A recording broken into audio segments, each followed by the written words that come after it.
Good afternoon. My name is Nina Reese, and I'm the president and CEO of the National Alliance for Public Charter Schools. I want to take a few minutes to thank you for joining this webinar today. I want to first acknowledge the strange time that we're all in. This virus has had a huge impact on all of us individually, professionally, but I'm particularly grateful to those of you who are in the front lines of fighting the virus, and those of you who are serving the needs of those communities that are most impacted.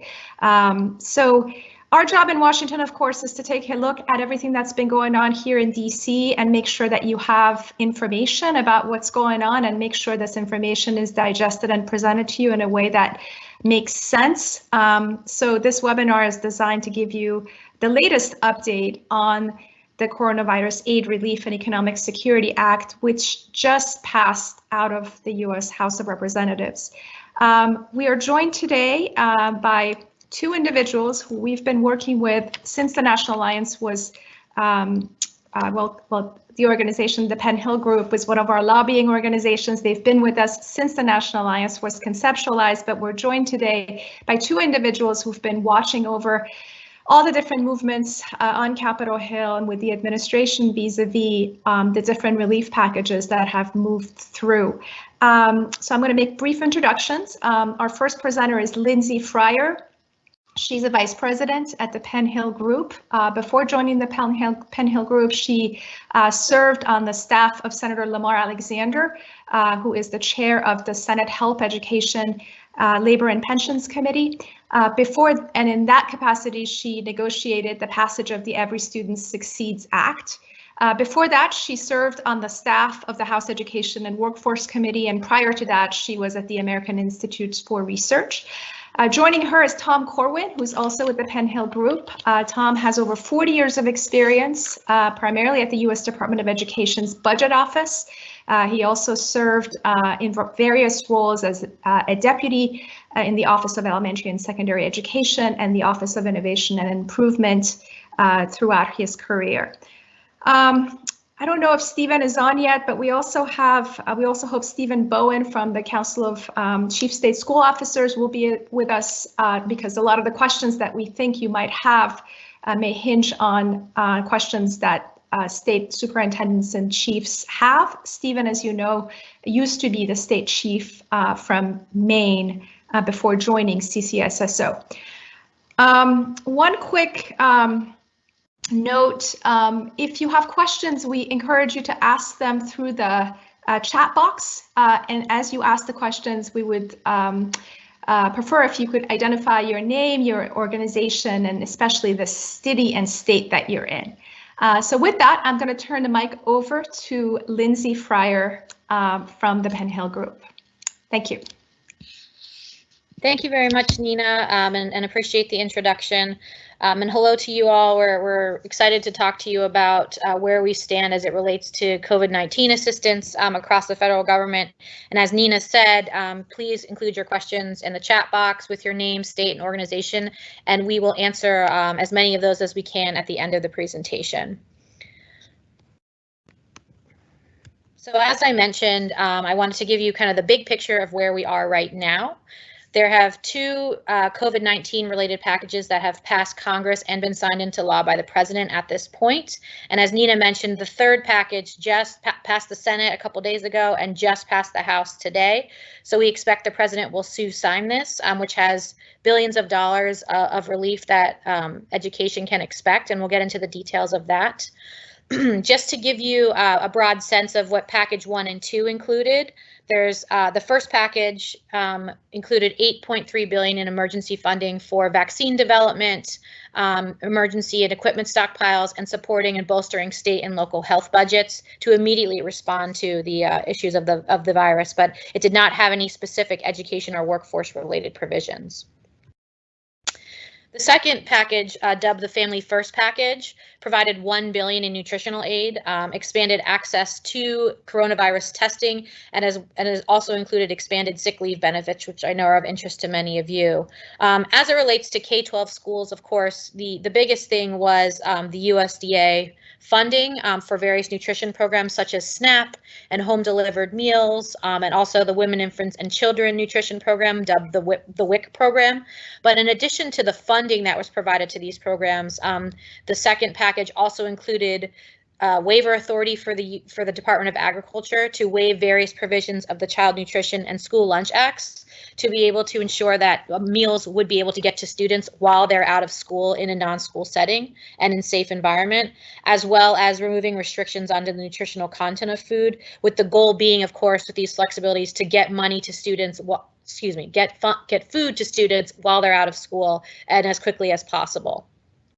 The bill also included an expansion of the Family and Medical Leave Act to provide paid leave to those employers who must take leave to care for children if child care facilities closed, if the place where they work had 500 employees or less. And then also there was a large paid sick leave benefit for individuals who contracted the coronavirus and needed to take a leave of absence, or who had to leave to care for a sick person. Again, the restrictions around private businesses having 500 employees or less, or if you work at a public entity, this also applied to you. But what we're going to talk about today in large majority is the CARES Act that Nina mentioned. This is the one that just passed. It's a large package at over $2 trillion to stimulate the economy. The bill provides cash payments to individuals, critical supports for hospitals and caregivers, support for employers, unemployed workers, schools, libraries, childcare providers, small businesses, and nonprofits. So there is a whole lot of provisions in here that may be of relevance to many of you, but what we're going to focus on today are the particular K-12 education elements of the bill. So there's three major components as it relates to K-12 education that provide both flexibility and funding for K-12 schools. And charter schools in particular. The first is the creation of an Education Stabilization Fund, which is a $30.75 billion stabilization fund. There's also funding for Project Serve, which my colleague Tom will talk about a little bit later. And there's also new waiver authorities of ESEA for the Secretary to provide relief to school districts and states from various ESEA requirements this school year, as schools are currently closed and it might be hard for many states and districts to meet some of these requirements. The way that the education stabilization funds are allocated, this is again the $30.75 billion pot, there's reservations off the top of that for both outlying areas and BIE schools, and then also a 1% reservation for states with the highest coronavirus burden. This is money that will get out the door pretty quickly within 60 days, and the Secretary will decide how to allocate that money. But the large majority of the money, the remaining 98%, will be split up between a governor's relief fund, an elementary and secondary school relief fund, and a higher education emergency relief fund. The governor will get just under $3 billion to allocate. The elementary and secondary school fund will be about $13.23 billion, and the higher education fund a little under $14 billion, which again will support both students and schools in the higher education environment. The Governor's Emergency Education Relief Fund, again about the $3 billion pot, will be allocated to states based both on population and children living in poverty. The governor will have great discretion to allocate these funds among school districts that the state deems to have been significantly impacted by the virus. Also to institutions of higher ed with a lot of affected students to be able to continue providing schooling and services to them. And then to support institutions, school districts, or other education-related entities for various services such as childcare, early childhood education, social and emotional supports, and protecting jobs and employees as they currently exist. In terms of the K-12 or elementary and secondary school relief fund, again, this is the $13.23 billion pot. The funds will be allocated to states based on their previous share of Title I, and 90% of those funds will then flow to charter school, to school districts, and including charter school LEAs, who will also get their funds based on their Title I shares in the previous year. 10% of these funds can get reserved off the top for the state to deal with coronavirus-related activities, but you will see a large majority of the funds go directly to school districts. And to put this into perspective for you all in terms of what you can expect, Tom and I were doing a little bit of math earlier, and the $13.23 billion is about 80% of what Title I is now. So states can expect to get about 80% of what they get in Title I, and then school districts will get a little bit less than that, given that there is this 10% reservation off the top. But we wanted to give you some perspective as to what you can expect. In terms of the use of funds for this K-12 money, the uses of funds are very, very broad, giving a lot of latitude to school districts to meet their specific needs as it relates to COVID-19. But there are 12 explicitly authorized uses that LEAs can consider as they think about how to spend this money. The first use deals explicitly with various federal education laws, and the bill says that you can use funds for any activity authorized under ESEA, the Individuals with Disabilities Education Act, the Adult Education and Family Literacy Act, the Perkins Career and Technical Education Act, or the McKinney-Vento Homeless Assistance Act. So anything that you're currently spending money on there, you can also spend this supplemental money on as well. LEAs can also use money to coordinate and prepare preparedness and response efforts with themselves, as well as state, local, and tribal public health departments to deal with the impacts of the virus. There's also explicit uses called out to plan and coordinate for long-term closures. As we know, many schools, or almost all schools, are closed at this point, and some may remain closed for the remainder of the year. As school districts are thinking about the impact of long-term closures, the bill explicitly asks them to consider if they'll provide online learning, how they'll provide meals to specific students, and of course, in the online setting and other settings, how they'll meet the needs of students with disabilities as it relates to IDEA requirements. The bill also says that funds can be used to train staff and provide professional development on sanitation and mitigation efforts to spread infectious disease, as well as the purchasing of supplies to sanitize and clean school buildings. Continuing on with the uses of funds, I know one of particular importance and relevance to many of you is the bill explicitly says that funds can be used to purchase educational technology, and that is all three things: hardware technology, software for programs, and connectivity, so dealing with internet issues for students. The qualifications around the technology is that it has to aid in regular and substantive interaction between the students and their teachers, and it can also be used to support assistive or adaptive technology for students with disabilities. Other uses of funds are mental health services and supports, summer learning or supplemental after school programs. As we know, some schools may choose to open up or provide services in the summer, being that they're closed now. Discretionary funds for school principals to address the needs of their individual schools, and then really any other activities that are necessary to maintain the operation of existing LEAs and provide continuity of services as we're in this difficult time. So I'll now turn it over to my colleague Tom Corwin, who will talk about some of the other provisions in the bill as well.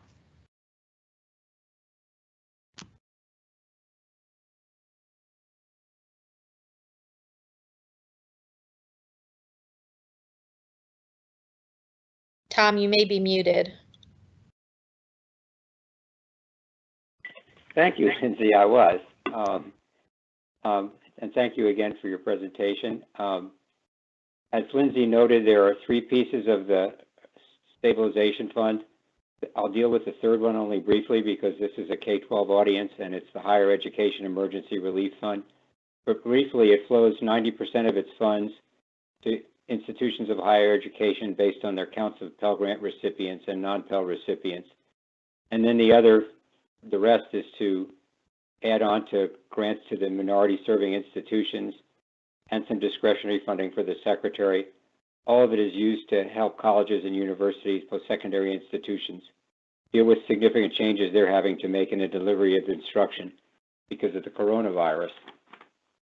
Turning back to K-12 issues, both the Governor's Fund and the Elementary and Secondary Fund have a requirement for equitable services to non-public school students and teachers. This is similar to what you see in ESEA and other statutes. In fact, it's modeled after the Title I requirements, and school districts are instructed to follow the Title I requirements, which means determining what are equitable services to the private school children in consultation with the representatives and ensuring the provision of those services and taking care to ensure that all the services, assistance, materials, equipment, and property remain under public control. The next issue, how quickly will these payments go out? I think Lindsay mentioned earlier it's intended to get the money out there quickly because people really need it. The Secretary is required to issue a notice inviting applications for the Governor's Fund and the Elementary and Secondary Fund within 30 days of enactment of the bill. The bill passed the Congress today. It may be enacted, meaning signed by the President within the day or so. So 30 days from now, more or less. My guess is the Department of Education will want to come in even earlier than that. It shouldn't be a very complicated application for states to fill out, and I doubt it'll be that complicated for the department to prepare. So I would say if you're looking to what's going on at the state level, expect it pretty soon. And then the Secretary must approve a state's application within 30 days of receipt of that application. If there's problems with it, that could take longer, but I think as a general expectation, this shouldn't be that complicated. I doubt that there will be too many problems with those applications. So I would expect to see the money flowing to the states very soon. For the 1% of the K-12 fund that the Secretary reserves for states with the highest coronavirus burden, the Secretary must also issue notice inviting applications within 30 days of enactment of the bill and must approve or deny a state's application within 30 days. The next issue, how long will the funding be available for expenditure? Although I know states and school districts and charter schools are clamoring for the money, you have expenses that have to be met now. I know the coronavirus is also still developing in a lot of places, and it may be some time before you know fully where you want to spend these funds. The SEAs and governors must award their subgrants within 1 year. The funds are available at the federal level for obligation until September 30th of 21. And then what we call the Tidings Amendment gives school districts 1 more year after that to spend the funds. So they'll more or less be available until September 30th, 2022. Next, the bill includes a maintenance of effort requirement. This again is similar to what you see in ESEA and other statutes. It's a little different than the previous ones.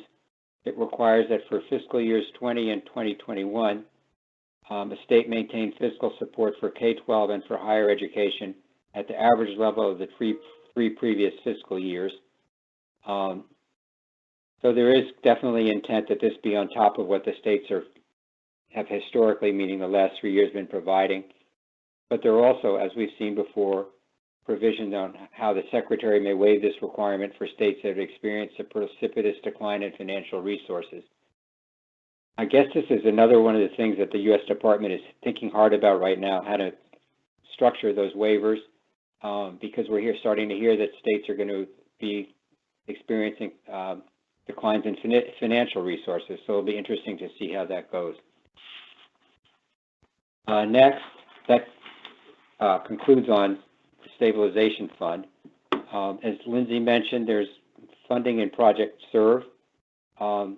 That's a discretionary activity in the department. It was created 20-some years ago at the time of Columbine and some of the other school shootings of that time to get some quick assistance to schools to help them recover from those incidents, school counseling and things like that. It was expanded later to cover higher ed after, I think, Virginia Tech. Sometimes it's been used after a natural disaster, or sometimes there have been multiple suicides in a school and they've wanted to target on that way. But it's usually been about a $5 million a year or even less endeavor for the U.S. Department. Now all of a sudden they've got another 100. They'll probably have to do some serious thinking about that and how it fits in with the other discretionary funds available to them. But I'm sure we'll be hearing more about that from them. Finally, the issue of educational waivers. A different part of the bill creates a waiver authority. As you may know, there's also a fairly broad waiver authority, but also a little bit complicated in ESEA that has allowed the Secretary to waive various things over the years. This is called the National Emergency Educational Waivers, where the bill grants new authority to waive statutory or regulatory requirements as a request of an SEA or LEA if the Secretary determines those waivers necessary because of the national emergency. That's different than current ESEA, where if a school district and LEA wants a waiver, it has to go to the state and get approval, and then the state turns it in. This time, under this temporary authority, the school district can itself go directly to the federal government seeking a waiver in certain areas. The Secretary must create an expedited application and approval process for these waivers. What provisions of law may be waived? It's a little different for the SEAs versus the LEAs.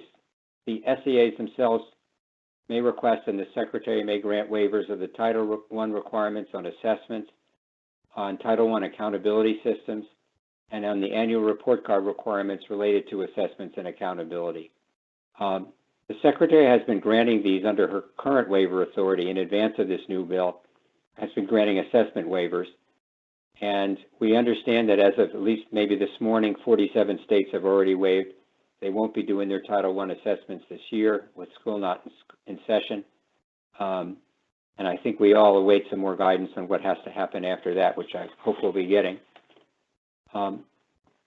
Further, both SEAs and LEAs may receive waivers in 7 specific areas under this special authority. The Title I school-wide program's poverty threshold. Generally, only schools in Title I that have at least a 40% poverty rate may implement a school-wide program. This allows a waiver of that 40% requirement. The maintenance of effort requirements under ESEA. The carryover of Title I funding requirement. Generally, a school district may carry over only 15% of its Title I funding from one year to the next. That could be waived. The Title IV-A needs assessment. Each district under the school support, I always forget the name of it, the new Title IV-A block grant program, is required to carry out an annual needs assessment to see how it should spend the money. That could be waived. The within district allocation requirements under 4A, basically 20% is supposed to go to providing a well-rounded education, 20% for safe and healthy students, and some funding for educational technology. That applies to all districts except the smallest one. States and districts could receive a waiver of that requirement. The cap on technology purchases under Title IV-A, there's a 15% cap on technology infrastructure. And the ESEA definition of professional development, which I won't describe, but it's a lot of different requirements for the professional development that's provided under Title II and the other ESEA programs. Brief mention of the treatment of charter schools under the waivers. Explicitly under the bill, any waivers issued under the new authority must be implemented for all public schools, including charter schools within the boundary of the applicable state or LEA, and they must be implemented in accordance with state charter school law. So an LEA would not be able to obtain a waiver and say, well, this is only going to apply to the district public schools and not to the public charter schools. If they get it, it applies to all the schools. Certainly that's how I read it anyway. In addition, the bill requires that schools that are affected by the waivers and are in Title I comprehensive or targeted support and improvement status for the 2019-2020 school year remain in that status for another year and continue to receive their supports and interventions this coming school year. The bill has somewhat streamlined requirements for applying for a waiver. Briefly, under the ESEA, you have to seek input from the public and within the district or the state. Respond to that input. Describe in your application how you responded and what changes you might have made in your waiver request. You also have to make a statement of how the waiver will assist in academic achievement. It's scaled down. You still have to do a public comment process, but it's not quite as elaborate requirements. These special waivers may cover only school year 2019-20, the current school year, except that the MOE waiver would have carryover implications into the following years. As I noticed, the bill specifies requirements for public notice. The Secretary also has to give Congress notification of any waivers within 7 days of granting them. And then the Secretary has to send a report to Congress making proposals for additional provisions of statute under her authority that might be waived. We'll see what happens with that. I think that concludes our presentation. We are happy to take any questions. Great. Thank you, Tom. Before we open it up for questions, just wanted to quickly recognize Amy Wilkins, our Senior Vice President for Advocacy, as well as Christy Wolf, our Vice President for Policy and Planning. And Stephen is also on the line. I don't know if one of you wants to say anything before we go into questions. Amy, Christy, or Stephen? Nope, I think we should leave as much time for questions as we can. Okay, so we'll get going. I'm just gonna go ahead and publish them as I read them to Lindsay and Tom. The first question is from an anonymous participant, and it says, is the $3 billion going to Governor Emergency Fund for all 50 states, meaning it will be split between 50 states? Yes. Yes. Great. The second. With Puerto Rico. Okay, great. So that means DC is included. Oh, yeah. Yes. No, I think just to be clear, I think there may, I've been, as a DC area resident, I've been reading that there are parts of the bill where DC is not treated as a state. For the Education Stabilization Fund, DC is a state. Okay, great. Thank you, Tom.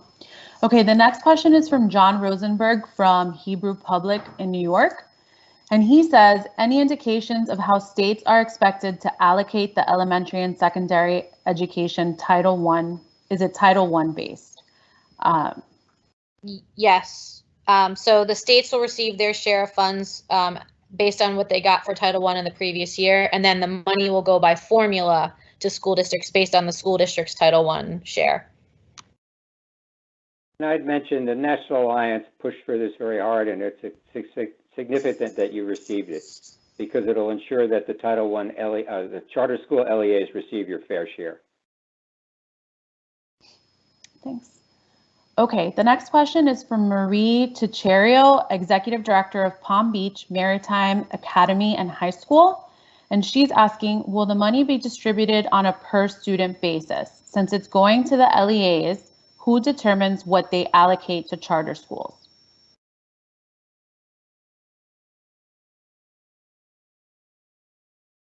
There really isn't language on that in the bill.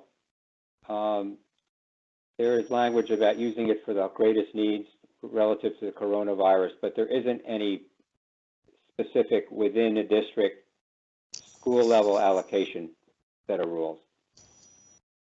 Okay. The next question is from an anonymous participant. Do emergency relief expenditures need to be made after funds are granted to grantees, or can they cover COVID-19 related expenses that were made previously?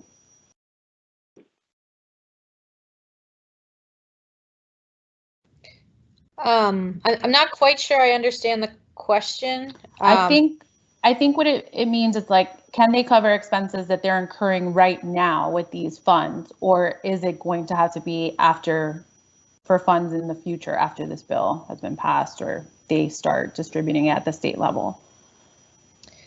I think we're going to have to wait. Yeah. Lindsay, you want to go? No, you go ahead, Tom. I think we're going to have to wait for guidance from the department on this. I kind of recall it's come up with some previous things like the hurricane relief, where the department got the relief funds out there pretty quickly, but yes, there were expenses incurred earlier. And it's a while ago now, that was in 2005, but I think the department found a way to read it that those could be covered, but I don't want to say that's how they'll read it this time. I just kind of recall there's a precedent there. Okay. So there's a similar question here, and it's from Sam Duell at Excel and Ed, and it's saying, but it's phrased a little bit different. So if will states have to apply for these funds, or will they be distributed automatically? And will SEAs have discretion on how to distribute funds to LEAs? So, as we mentioned, there is an application process. The secretary has 30 days to develop this application, and then the states will apply both for the governor's pot and for the SEA, the elementary and secondary pot. The states will apply for those funds. In terms of the discretion to how it's allocated to LEAs, the law dictates that it's by formula. So for the LEAs will get their relative share based on their Title I receipt in the previous year.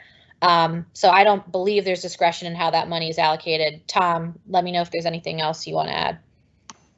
But there is the 10% for the SEAs, which they will have discretion over. Yeah, that's a good point. So off the top of the funds that the SEA receives, they can reserve 10%, but the 90% of funds must be allocated to LEAs via the Title I formula, or via the relative share of Title I from the previous year.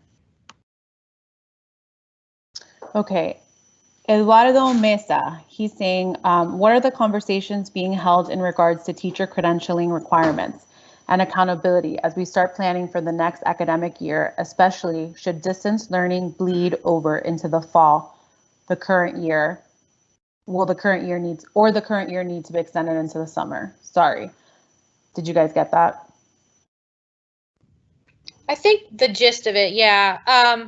And Tom, of course, feel free to jump in here. I think there's a lot of information that, since we're just starting to deal with the impacts of the virus, that people will have to figure out, and the department's going to provide further guidance on. So as it relates to teacher credentialing, I have not heard, those discussions, but as I mentioned, like the uses of funds for school districts and states are extremely broad.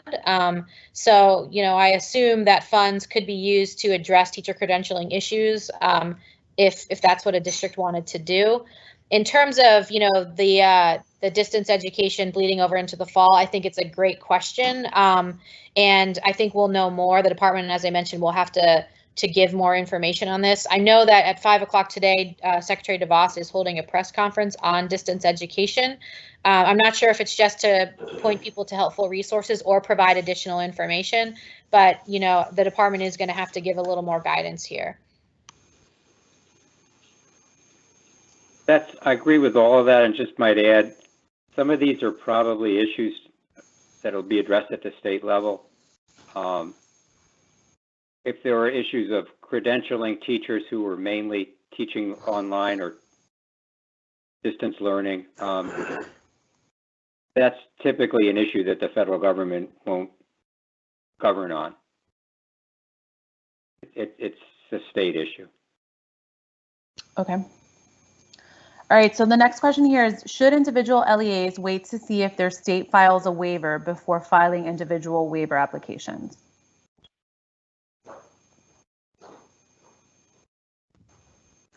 I think the district should make contact with their SEA to see what the SEA is intending to do.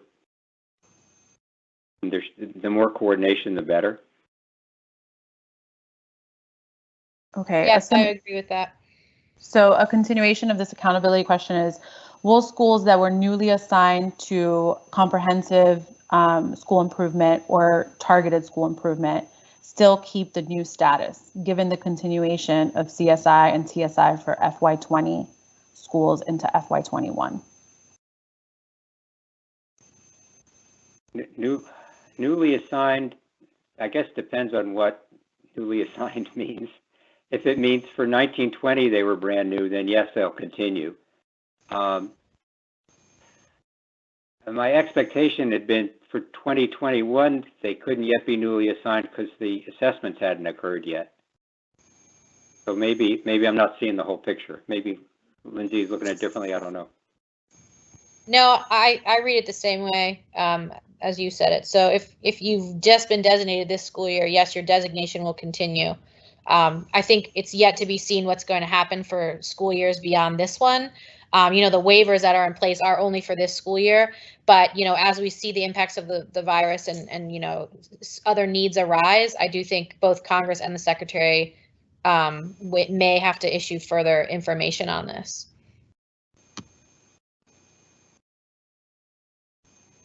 Okay. I'm just searching here through the newest questions.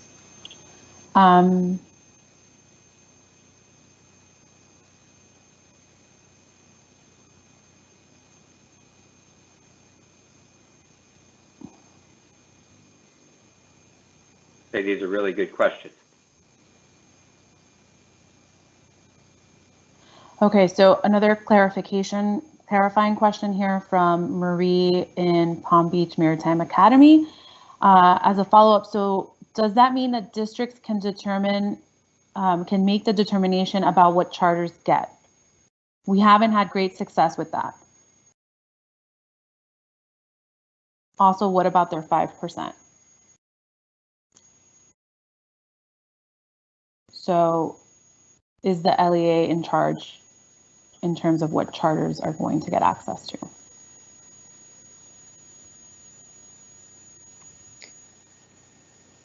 Well, the law doesn't include language. Short answer Again, is yes.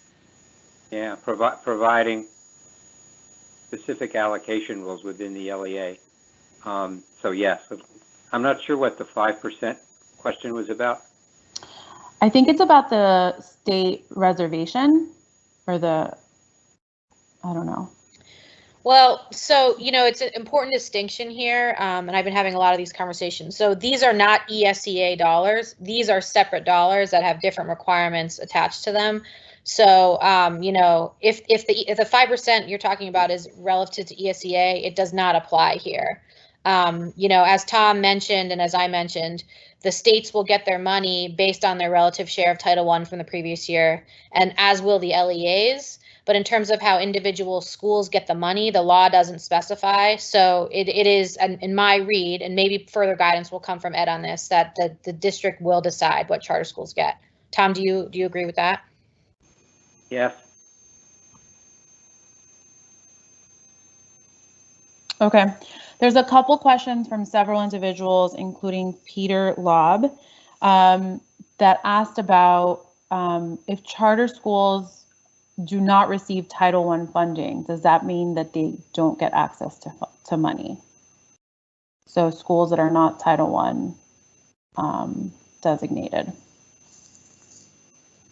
If a charter school that's an LEA doesn't receive Title I, it would not receive a formula allocation. That might be one of the ways in which the state or actually the governor might want to use its discretionary funds.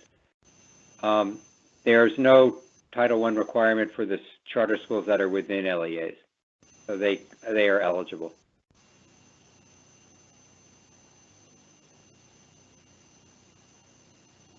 So there's a few questions here on timing.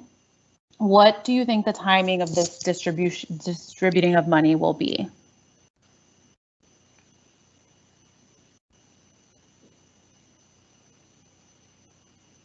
It seems like everybody wants to make it fast. The statute certainly provides for a quick allocation from the federal level, assuming no snags between the state and the U.S. Department, and you'd hope that there won't be any. Since it's pretty much straight formula allocations, except for the 10% reservation from the SEA to the district, I would expect a rapid formula very quick action there as well. I think the discretionary pots might take longer, if nothing, not just because I think you kind of want to see where this coronavirus goes, which new communities it crops up in, how hard it hits them a little bit before you start spending that money quickly. Now, I realize that's not a very definitive answer. I don't know how many months, but I could see that taking longer than these formula allocations.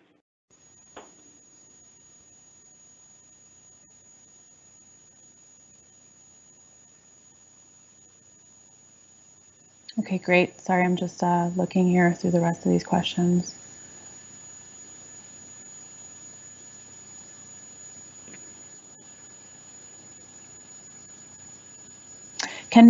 This is from Chris Campos in Clarksdale Collegiate in Mississippi, and he's asking, can funds be used to hire and employ additional support staff, specifically in the field of communications and technology, as we navigate this crisis?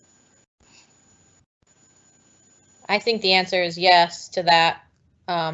You know, it's the, you know, there's the specific funds that we called out, but there's also this catch-all. It talks about like any other activities that the LEA deems like are needed to support students like while during the pandemic. So I believe that the answer is yes. Great, thank you.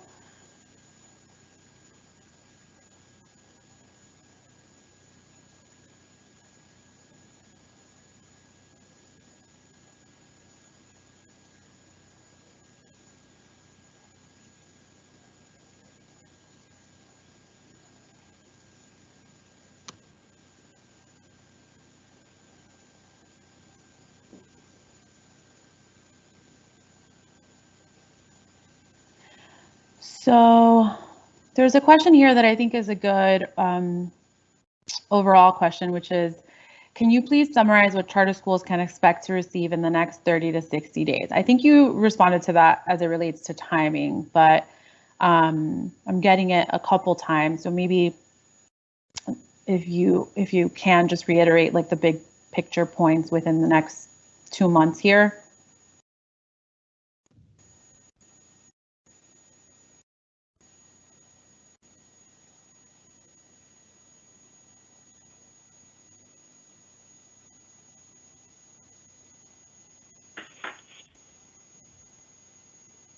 Okay, I guess as we've said, we figure most of this funding is going to flow in the next couple months.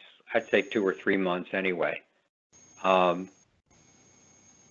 think a longer period of time for the discretionary pots, but hopefully that's reasonably prompt in terms of meeting the needs. I think there will be a lot of new guidance coming out of the U.S. Department with regard to the use of these funds. In previous instances that kind of feel like that, such as the stimulus fund in 2009, there was very important guidance that went out that kind of backstopped the money and was helpful to people out in the field, including charter schools. I think you'll see that coming out in the remainder of the spring. Yeah, the only thing I'll add there, Tom's exactly right. So the hard deadlines in statute for the governor's pot and the elementary and secondary pot are that the secretary has to have an application developed within 30 days. And then once an SEA and governor apply, the department has to approve or deny that application within 30 days. Our expectation, and from everything that we're hearing right now, is the department is moving quickly. And so it's likely that they will not take those full 30 days. Because as we've kind of backdropped this whole conversation,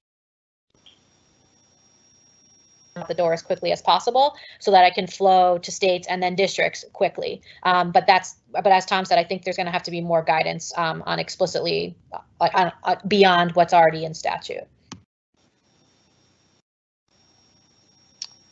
Okay, that looks like to me like we've responded to most of the questions on here.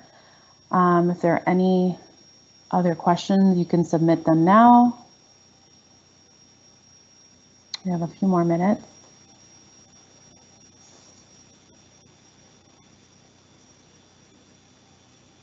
Let me just jump in here. This is Nina again. This webinar will be saved, and it has been recorded and will be saved. The PowerPoint is also available if anyone wants to get a copy of it. So We will try to do one of these webinars frequently to address some of the specific questions and needs of the field, but we also welcome any feedback you have, not just on this particular topic, but anything else that we can do at the national level to help the field. So Amy, Christy, anyone else from the National Alliance, or Lindsay and Tom, do you want to say anything else before we close the webinar?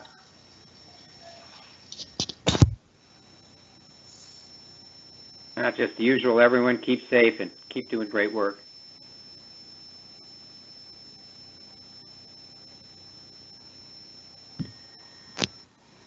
Great. So with that, thanks again for joining us. As Tom mentioned, stay safe, stay inside, and look forward to talking to you again soon. Thank you.